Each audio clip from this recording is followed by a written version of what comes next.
Okay, good evening, folks.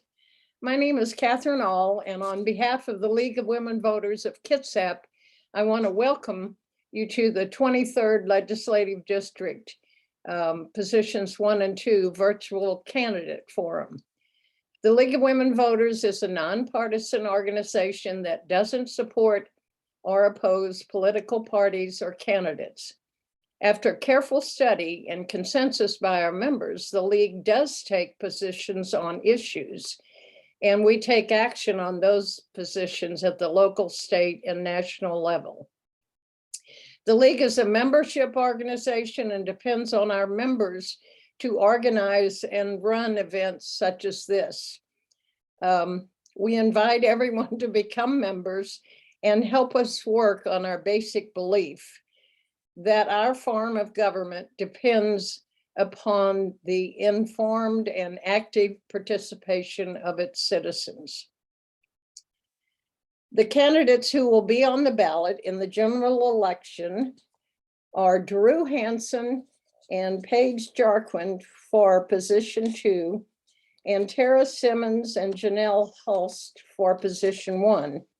However, Mrs. Hulst chose not to accept our invitation to participate.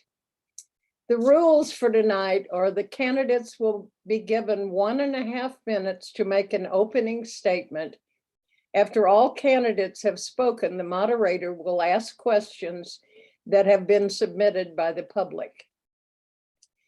Candidates will have 1 minute to respond to each question.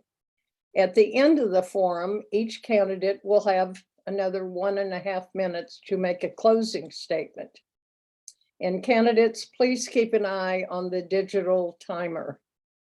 I don't see where that is. Oh yeah, I do. And let me just say this, each one of you deserves our thanks for stepping up and running for office. Please be respectful of each other. You each deserve that. Now let's get started. We will begin with opening statements. Drew? Does that mean I should just go ahead? Yes. Okay. Your turn. Thank you very much, Catherine and the League of Women Voters. It's always a pleasure to see you all, even remotely. I'm Drew Hansen. I serve in the Washington State House of Representatives currently. I mostly work on trying to make sure people have opportunities to get and keep decent jobs to support their families. So I have brought new college opportunities to Kitsap County, Washington State University, and Western Washington University in partnership with Olympic College. I've worked on major bipartisan bills to get old abandoned boats out of our waterways so we protect our shellfish and marine industry jobs. And I've also been working most recently on affordable broadband to give people more broadband options in this somewhat work from home environment. If you all do entrust me with another 2 years, I'll probably do more of the same, and we'll probably talk about that during the forum.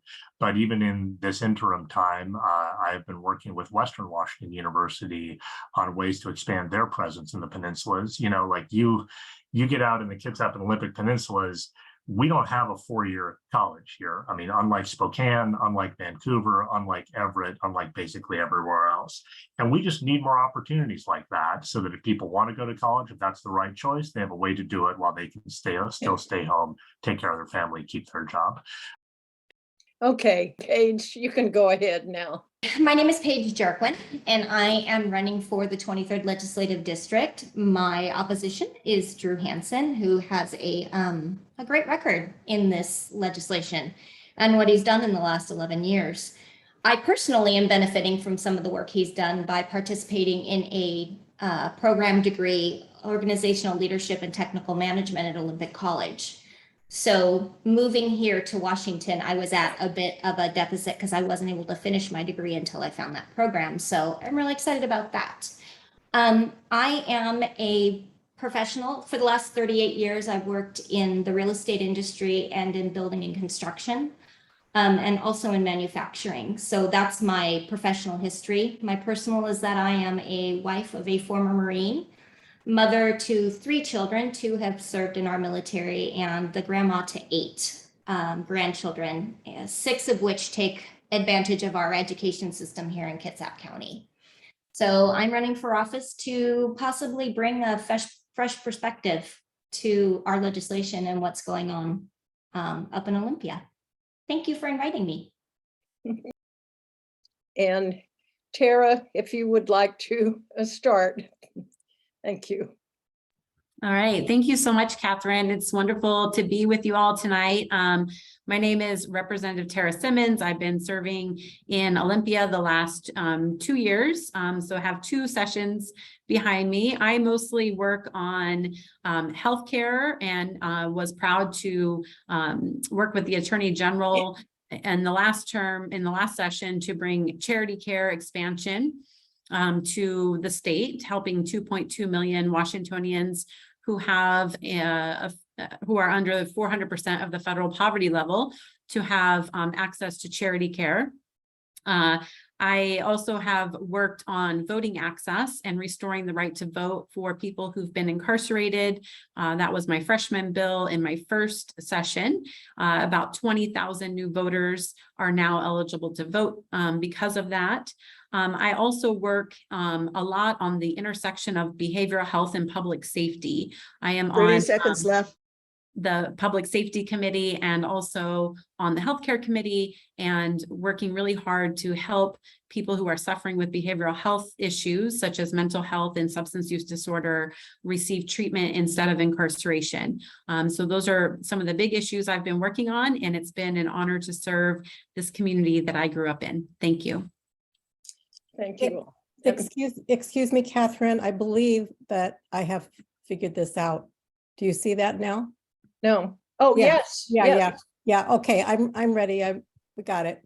Okay, that's easier then. Okay, we'll start on the questions now. And Candy, they each have a minute to answer the questions. And the first one is, what are your funding priorities for the upcoming session? And would you consider cutting some of the corporate tax breaks? And Tarra, you'll go first with this question.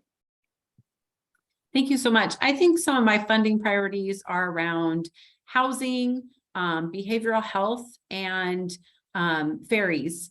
Those are the 3 biggest issues I think our community really cares about. And I would probably not be inclined to cut corporate taxes. I am more aligned with increasing big corporations and wealthy people taxes and giving tax relief to working families. Those are my values. I was really happy that we did eliminate the business and occupation tax for very small businesses in the last session, and also reduced the B&O tax for other businesses making over $150,000 a year. But it would depend on the corporation size and their profits. Thank you. Okay, thank you. Okay, Drew, you're next on this question. Thank you. So it is not likely we are going to be spending lots and lots of new money from Olympia next year. I don't know if, I'm sure y'all know what's happening in the economy. It's not great, right? And at the same time, with inflation high, you have to give public employees some kind of raises, otherwise they're going to quit their jobs, right? I mean, in our law firm, we gave raises last year and we gave raises midway through this year. So you got to do about the same to keep your workforce. Once you do that, you're about done with major investments, except for the ferries, which operates in a different budget. I met with the transportation chair just last week, who is completely convinced that we need to make significant new investments on top of the investments we made last year, which were already the most substantial new ferry investments since I've been in Olympia. And man, yeah, I don't need anyone on this, everyone on this call knows how badly those are needed to keep that fleet running. So that's about it, I think, this year. Okay, and Paige, you're next with this question.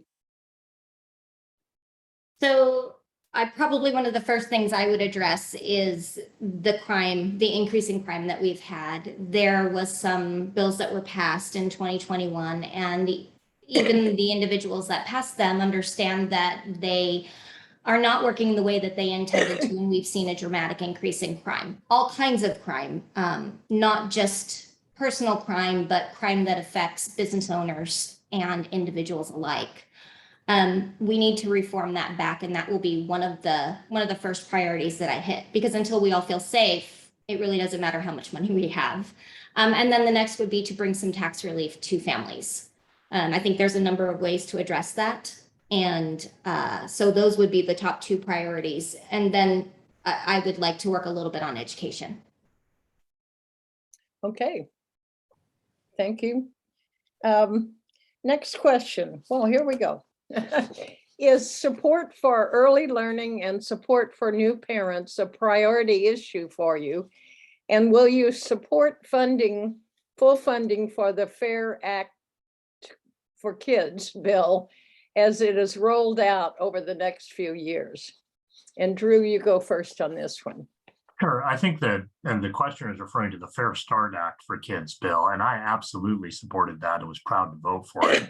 Just so everyone knows, we put in place a tax on extraordinary profit investments. So profits in excess of $250,000 a year, anything above that gets taxed at a little bit, and we plow that money right into education with a specific emphasis on early learning so that people have more preschool opportunities, more childcare opportunities. I mean, childcare is unbelievably expensive and hard to find, right? So the point of that Fair Start for Kids Act was to take some of these extraordinary investment gain profits and plow that back into creating more early learning, preschool childcare opportunities all throughout Kitsap County and the state. So that's right. I totally support that. Families absolutely need some help with costs on that, and look forward to seeing that roll out in the coming years.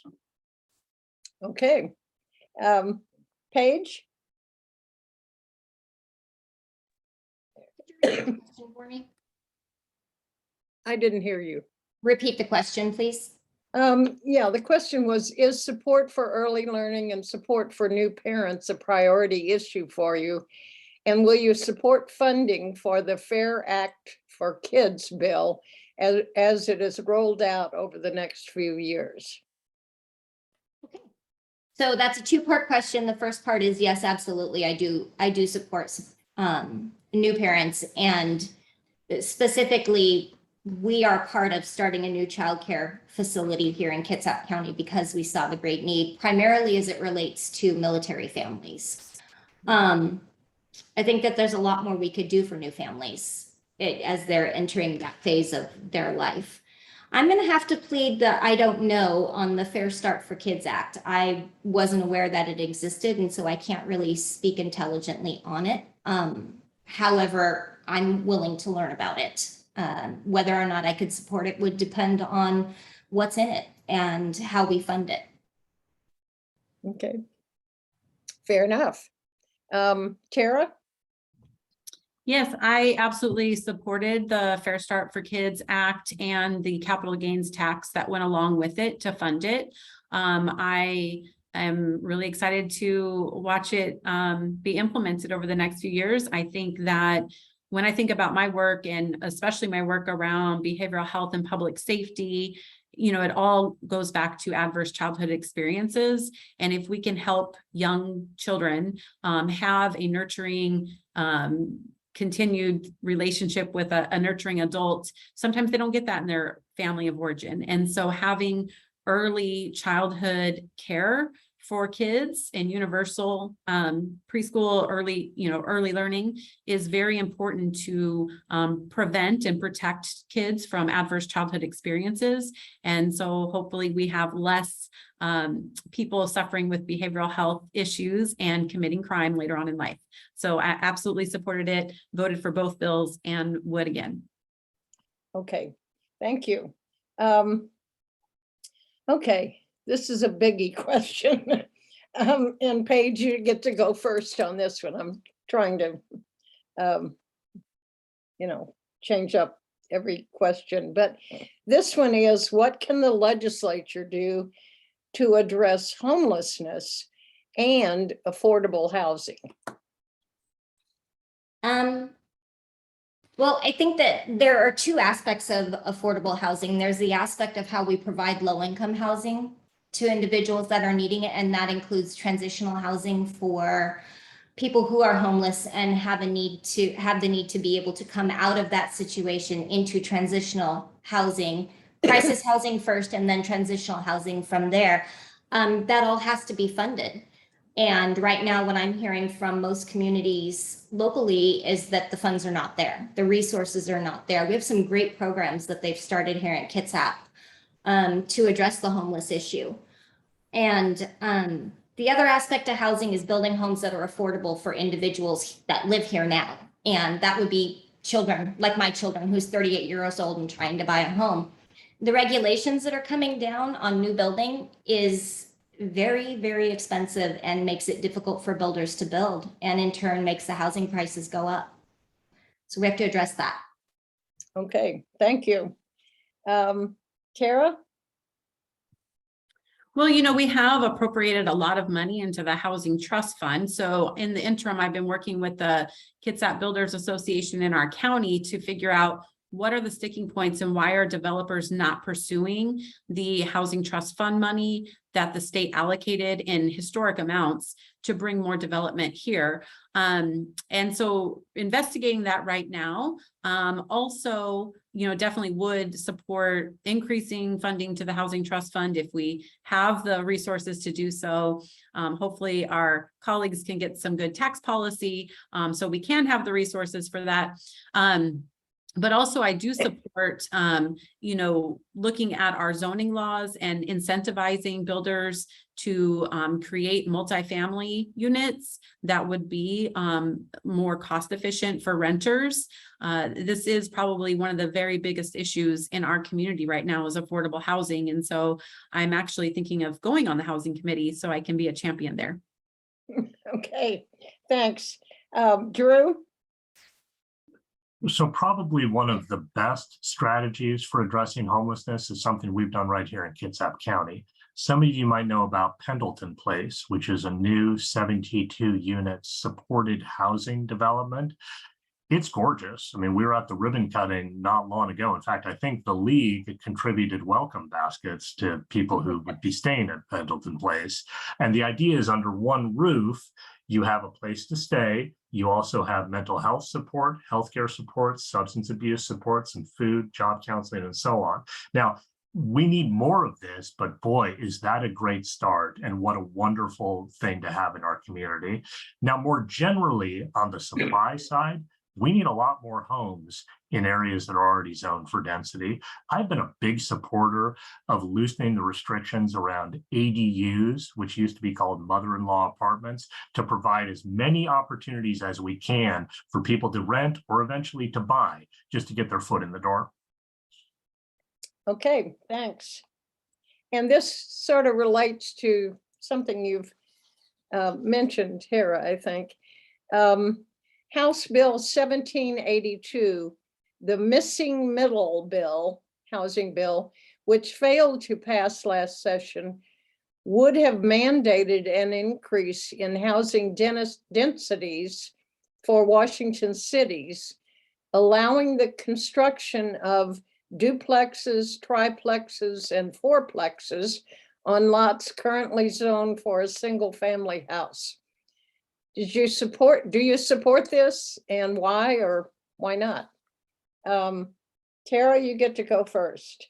Great, thank you.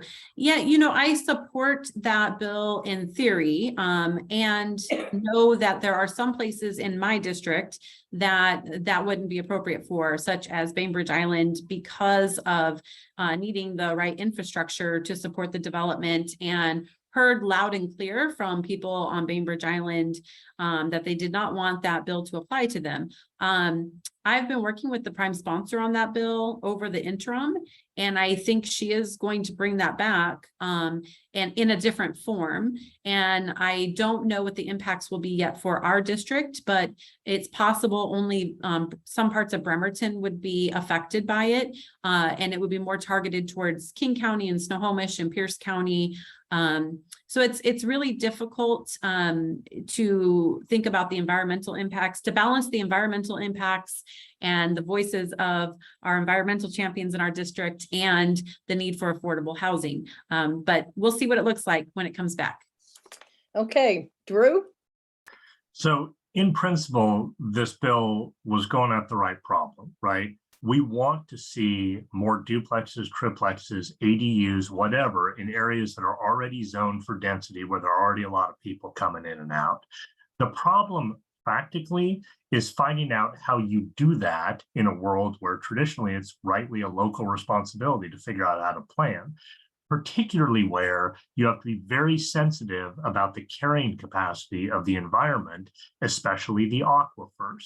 Like, you just can't stack a bunch of things in an area where there's only one aquifer, where if it goes down, the entire community has no water. So this is an enormously complex, tricky area to get the balance. I don't think the bill last year got the balance right. But again, in general, as I said in the answer to the last question, we need more affordable options built quickly in areas that are already zoned for density, where a lot of people live. And I'm eager to see more flexible, creative solutions for that. Okay, Paige? I can only speak to this from the builder's perspective, and that's that it would be nice to see if we could also incorporate, again, I don't know about that specific bill, so I can't speak to supporting it or not. It sounds like there's a lot of room for growth in it, though. I would say that we could also put a focus on multi-use properties where you can bring businesses and housing together in one unit. I've seen it be very successful in a lot of cities. And it doesn't necessarily mean that we have to be in a downtown city like Seattle. Multi-use answers a lot of problems. It helps the businesses, and it doesn't put so much pressure on the builders to pass on cost to build these new units.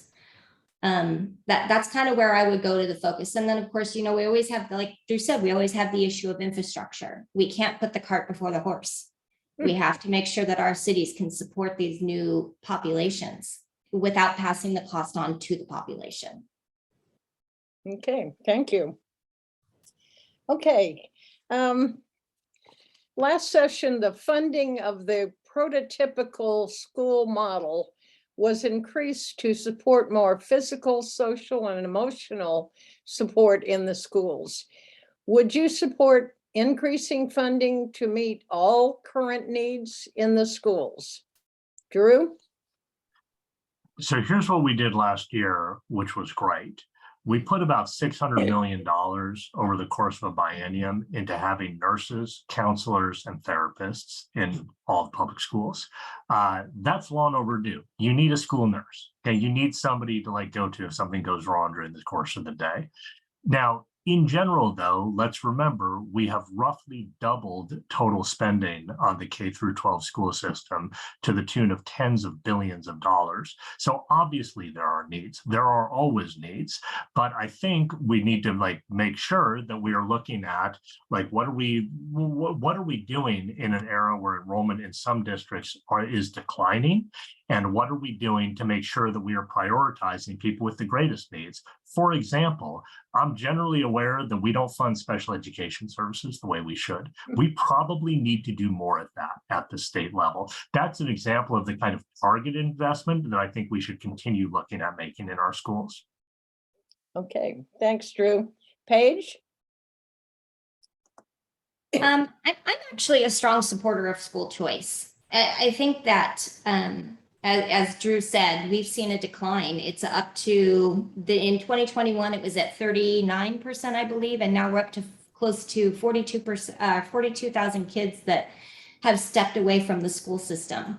And I think that has a lot of factors to it, but primarily I think parents are unhappy with the way that our schools are being run. So I don't know that more funding is going to fix that problem. I'm a huge advocate for having parents having choice and also bringing the parents and the educators back to the table. Right now, I don't think that parents feel heard. I think that we are paying a lot of money per student. And if we continue to decline in enrollment, that's going to hurt our public schools. Okay, thank you. Tarra? Yes, I really supported the funding that we gave to the school districts for the school counselors, nurses, and therapists. And again, when I think about adverse childhood experiences and giving kids a first chance, so we don't have, you know, a bunch of people suffering in their adult life that need a second chance, I think it does go back to our K through 12 education system. And you know, I would like to see more targeted investments into special education, and also for students who are being homeschooled, that they can get different services through the school district that they're assigned to, where the parent is doing homeschool and things like that. So, you know, it does come down to, though, how we don't have a, you know, just empty pot of money. And so it's very difficult sometimes to make decisions. And so we want to use the money wisely. And so targeted investments into the kids who need it the most, I think, is the way to go. Okay, thank you. Okay, next question. In this page, you get to go first on this one. Inflation is a challenge for many. What should the legislature do to help those dealing with the rising costs of gas, food, housing, and so forth?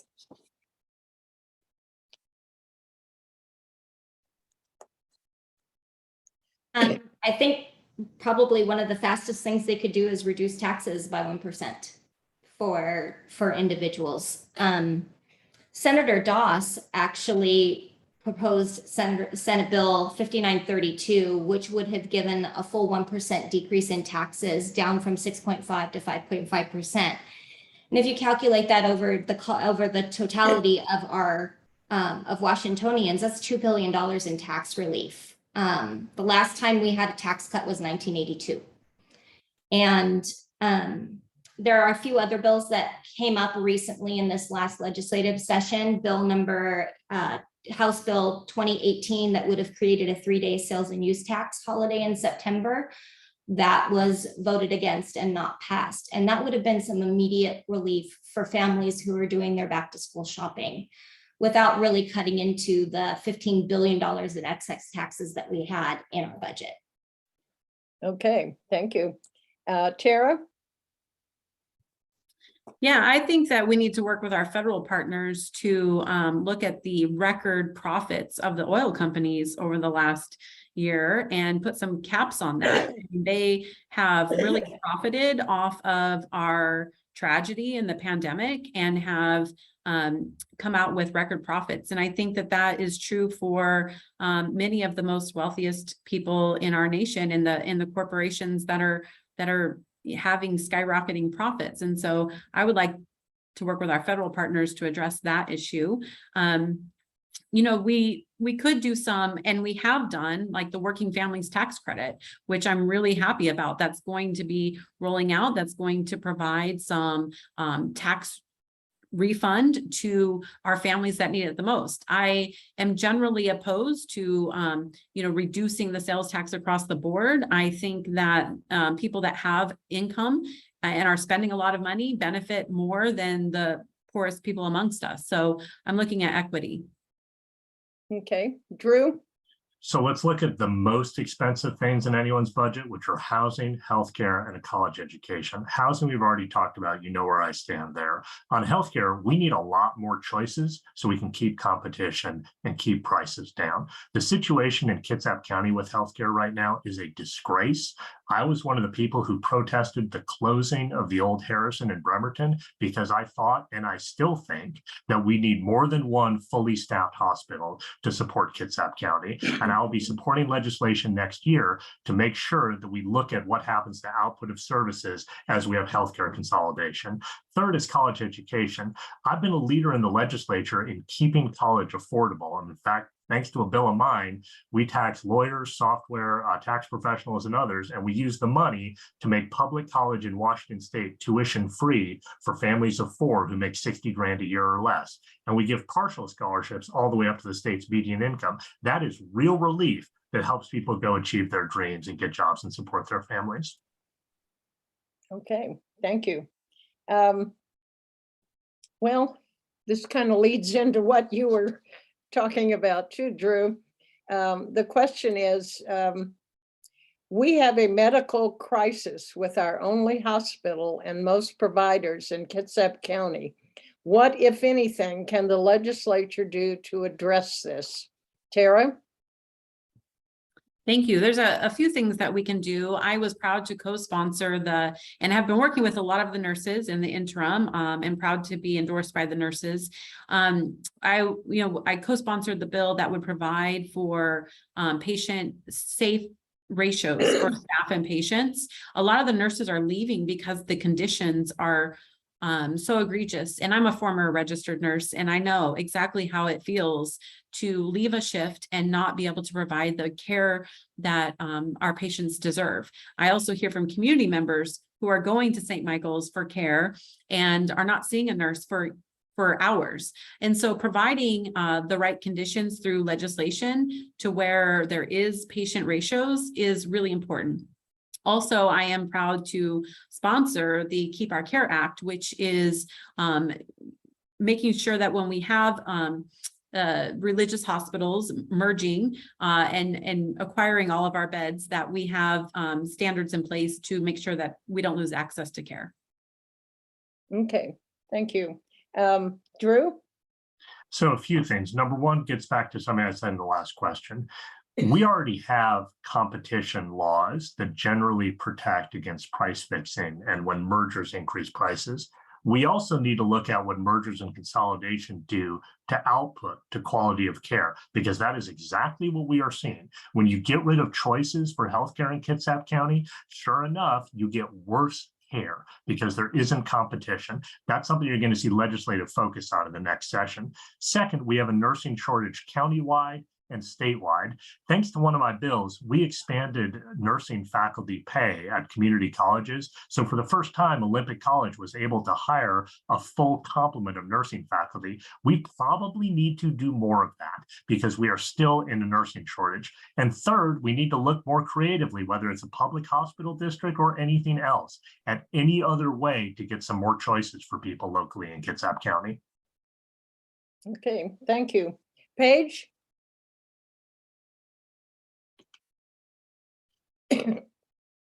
Fortunately, I can say that I agree with Tarra and Drew and everything that they said, but I also think that we can't ignore the elephant in the room, and that's the staffing issues that we're suffering because of the mandates. The mandates for vaccinations, for medical professionals, given all of the information that we've acquired about vaccines over the last 6 months, seems out of place. I think it's time to roll back the mandates on vaccinations for all of our healthcare professionals and open up those doors and allow the nurses to come back in. We're paying an exorbitant amount of money for traveling nurses because our local nurses do not want to be forced into having a vaccine that, in their opinion, doesn't work, or for whatever reason, they don't want to have it. Forcing somebody to have a medical procedure or receive a shot that they don't want to have is just another way of taking away choice. Okay, thank you, Paige. Okay. After the laws passed and funding provided by the legislature, what progress is the state making toward making broadband available to all, including those that live in poverty and can't pay the big price of having broadband installed? And Drew, you get to go first on this one. I'm so happy because it was my bill, the Public Broadband Act, that finally gave Kitsap Public Utility District and all the other PUDs in the state the ability to run retail broadband directly to the public. Boy, the cable companies hated that bill. They tried everything they could to kill that bill. But we had the Suquamish tribe, we had parents, we had teachers, and we defeated them. And we are looking forward to opening up public broadband. We are thinking right now about how to use the federal money that came down in the Infrastructure and Jobs Act to push out broadband as widely as we can. But one of our guiding principles is if we are spending public money on broadband, we want this to go to public networks that are open access, that are accountable to the public, and not as an indirect subsidy to the cable companies, which is, by the way, what has happened in this space for decades. So we are going to be very careful in trying to protect that money so it goes actually actually to benefit the public and get cheaper, better, faster broadband out to people. Okay. Paige? Well, after that impassioned speech, I'm not sure that there's much more to say. Drew has done an admirable job. I do believe that laws forbid cable monopolies in the beginning, but they were really unable to enforce it. So, you know, the work that he's done has made that possible, the enforcement possible. On a side note, I read a thing the other day that talks about there are portions of Bainbridge Island that still don't have broadband and still don't have cable. And so I assume that all of those communities, even on Bainbridge Island, would be looped into the work that Drew's doing. And I have to say, I would probably continue his work in that area if I'm elected. I think it's a worthy cause. Okay, thank you, Paige. Tarra? I don't have much to add. I love supporting my seatmate. He is so passionate about this issue. And I just tell him, put me in, coach, wherever you need me. I'm on the rules committee. I'll pull your bill. Let's get this done. And, you know, he has been such an incredible leader, and I am just honored to serve with him. And I'm really proud of Kitsap County, where, you know, I think we are doing the best with this new law, and that we will really walk it through implementation because we have such a great leader in Representative Hansen. So. Okay. All right, thank you. Okay, here's another one that is a toughie one. Washington ranks very low on the number of psychiatric beds per population out of all of the states. What can be done to ensure access to mental health care? And Paige, you get to go first with this one. I'm sorry, can you repeat the question for me, please? Yeah, it's just that Washington ranks very low on the number of psychiatric beds per population out of all of the states. What can be done to ensure access to mental health care? I think that this goes back to one of the earlier questions when we were talking about homelessness. I mean, the resources have to be there. We do have the new 72-bed facility that Drew mentioned, and it's doing its job, but it's clearly not enough to address all of the mental health issues that we have going on here.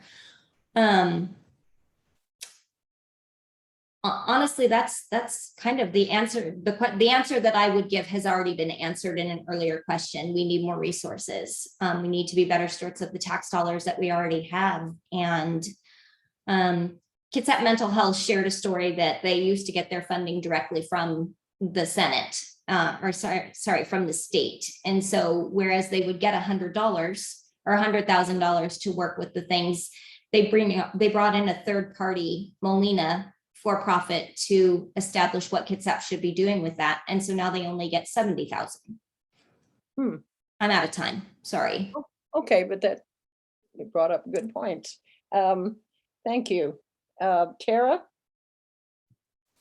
Yeah, you know, we did allocate some funding for some new psychiatric beds across the state in the last biennium, but also the University of Washington Behavioral Health Teaching Hospital hopefully will address the workforce challenges. So it's not just about the funding to build a facility. We also have a behavioral health workforce shortage.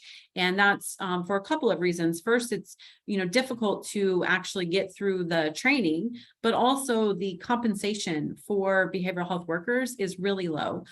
So we have last session, we increased the Medicaid reimbursement rate for behavioral health workers by 7%, but it's still not where it needs to be. So again, we're going back to tax policy and how much money we have, and we don't have enough to solve all of the problems.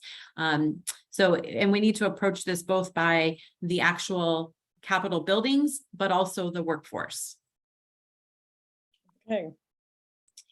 Drew? So when you're talking about psychiatric beds, you're talking about places for people to stay who are really the very most severely mentally ill. And we are building more all the time, but that's not the entirety of the mental health crisis in this state or in this country. I mean, as Representative Simmons correctly noted, a few years ago, the legislature appropriated a lot of money to the University of Washington to scale up a new behavioral health teaching hospital. So the idea is this is basically the on-site med school for the next generation of therapists and mental health professionals. That is going to be a huge contributor to our ability to get more people out seeing patients in the community, because if you get people help early, at the front end in an appropriate way, you will eventually reduce the need at the back end for these intensive acute inpatient beds. And that's the direction I'd like to see us go. Okay, thank you. Okay, we're sort of nearing the end of the questions. And this, Tarra, this is for you. Do you support the police reform legislation as passed, or do you think it should be changed some? Yeah, thank you so much for the question. You know, we passed about 13 police reform bills, and the vast majority of that I do support, and was also supported the clarifications that we made in the last session to make sure that police know that they can use reasonable force to provide reasonable care to people that are suffering with behavioral health issues and things like that. I also did support the rollback of the vehicular pursuit policy. It was a difficult decision because I know, and the data shows, that so many people have died, but innocent bystanders have died from vehicular pursuits, and they're not the safest way to apprehend people. I really appreciate the law enforcement, and what they've been doing lately is using the Washington State Patrol plane to actually follow people and then put down spike strips to apprehend people. I think that's a creative solution, but I would support it. I am endorsed by the Fraternal Order of Police and our local sheriff, and I've ridden with police officers and want to make sure they have the tools to do their job. Okay. Drew? So when we passed a number of bills related to law enforcement, use of force, access to counsel, I mean, the idea was to create a state where people have trust in law enforcement has the tools to do their job, and we are making sure that law enforcement is accountable to the public and the community.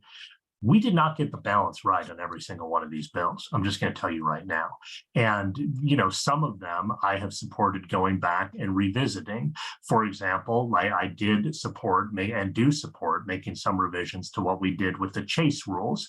As Representative Simmons noted, what you're trying to balance there is you want to allow law enforcement to chase people in dangerous, high-risk situations, but you want to make sure that you're being careful about chases, because that's when people die, like bystanders die, other people die, right? We didn't get the balance exactly right in that, and I was in very close touch with our sheriff's department over the course of the session in trying to revise it, and look forward, if I'm elected, to being part of the conversation of revising that in the future. Okay, thank you. Paige? Well, I spoke to this earlier. No, I did not support. I do believe that reform is necessary, but we need to also get more creative with other solutions. One, we need to listen better to the police officers and the deputies and the sheriffs when they tell us that these things aren't working. You know, one creative solution that we could bring in and work harder on is bringing more K-9 units into our local police forces. When you have a K-9 unit, then you are using dogs to do the things that police officers can't do. You have less physical interaction between a police officer and the suspect. You can send dogs into a place to bring suspects out or to subdue them without the use of pepper spray and guns and lots of other things. I mean, yeah, I believe we need to increase our use of K-9 units and our police officers to help them do their job better without hurting individuals that need to be apprehended. Okay, great. You know, I think we're going to end within the hour. Thank you all for your answers to the questions. We covered a lot of ground tonight, and now we have the time for the closing statements, and this will be another minute and a half. You can bring up anything, like if you weren't able to answer a question to the fullest or something. But however you want to end with the attendees at our forum to think about when they mark their ballot. So we'll go in the opposite direction this time. So Tarra, you get to do your closing statement first. Thank you so much, Catherine. I am incredibly honored to have served our district in the last 2 years. I want to remind, our constituents that I am the only pro-choice candidate in this race, and I think that's really important. We are working really hard right now to make sure that we can enshrine the access to reproductive health care in our community that we've enjoyed over the last many years, and make sure that that's never going to go away. And so that's something I've been working on a lot during the interim. I have tried my best to advocate for this community, bring home a lot of investments for a variety of programs. I've been working with our law enforcement, our firefighters, our nurses and teachers, environmental champions, to really bring your voice forward in all that I do. I also approach all of my work through a racial equity lens and looking to lift up our communities that have suffered so much economically and in healthcare outcomes and education outcomes, and make sure I'm the voice for people who haven't had access to the legislature in the past. I think my lived experience is really important. I also am now a mom of a United States Marine, so I'm very proud of that and happy to represent the voices of military families that make up a large portion of our community. So I ask for your vote again and send me back to Olympia so I can continue to serve. Thank you. Thank you, Tarra. And Paige, you get to go next. I just want to say that when I'm elected, I want to continue to focus on some of the things that those that have gone before me have worked really hard on. I would continue to make college and specifically trade education more available and more of a priority. I also think that we need to do it a little bit differently. I think we need to start much earlier. I think we need to focus on academic skills and not just social engineering. I think the STEM programs that we have should begin in grade school, giving these kids a much better start. It's only common sense to say that we have to make these education in STEM and these investments in our socially disadvantaged sectors of our community. Programs at the high school level and a path to trade schools and college education. As far as the government is concerned or the environment is concerned, I think that every government program has overhead that adds to an already bloated government system. When we are looking at programs that we're using, like the Climate Commitment Act, I think we need to have metrics on their impact, not just on the activity that they produce. And I really, really believe that tax incentives are a more effective government program than taxing individuals. I think that if we create tax incentives, we find better programs. Okay, thank you, Paige. Drew? Well, thank you very much to the League for putting on this great forum, and everyone who's streaming it and watching it for caring enough to spend 45 minutes or so paying attention to the future of our democracy. And thank you to my fellow panelists for a thoughtful and informed debate. Representative Simmons mentioned something that we didn't talk about, which is when the Supreme Court overturned Roe versus Wade, it kind of put this country into a bit of a crisis. In Washington state, we protect abortion rights, and we always will. But what's going to happen when people from Texas or Idaho come here seeking an abortion? I chair the Civil Rights and Judiciary Committee, and I've spent a lot of the last couple months working on a major bill to protect our doctors and our nurses so they don't get hauled into court civilly or criminally when people come here seeking abortion care. That's the kind of thing that just gets thrown at you by the world. The rest of the time, I'll work on helping people get decent jobs to support their families. I talked a little bit about expanding Western's presence in Kitsap County. We're looking at adding new engineering degrees. We're looking at adding new opportunities for social work and counseling, maybe something else in IT, but it's not always about college. There are plenty of ways to support your family that don't run through a four-year college degree. Last week, I was meeting with the unions that represent HVAC technicians. I am excited to see a lot more opportunities for young people for whom college might not be the right choice to go make $30 an hour as an apprentice HVAC technician, help build the new economy and support their family along the way. That's what I'd love to keep working on if you all would trust me to send me back to Olympia. Thank you for your time. Thank you, Drew. We want to thank BCAT for recording this forum for broadcast on cable channel 3 or 12. And the league has also recorded this, and it will be on our website, which is lwv-kitsap.org in a few days. And we have a list of videos on our website. So encourage any of your family, friends, supporters, whoever, to go if they weren't able to appear at this forum tonight, that they can go and watch that forum, watch that video. I know a lot of people have said that to me, that I can't attend tonight, but I'll watch the video when it's up. So in a couple of days, and when I see it and when I hear that it's up, I will email you all and let you know that the video is up, ready for viewing.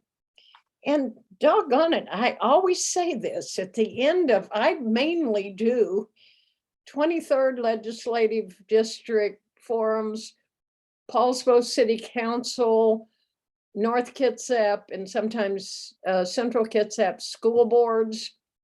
And I have the same feeling at the end of every forum. I am so proud to live where I live and to see all of you all disagreeing on some policies, but not being disagreeable. And you were polite, you were respectful of one another. And I just want to let you know, it makes me very proud. And I have a lot of faith in our government because people like you step forward and run for office. So go out there. It's not much longer. It'll be over soon. So, and good night. Have a good rest of your evening. Thank you. Thank you for Catherine. having me. Bye, Sure. everyone.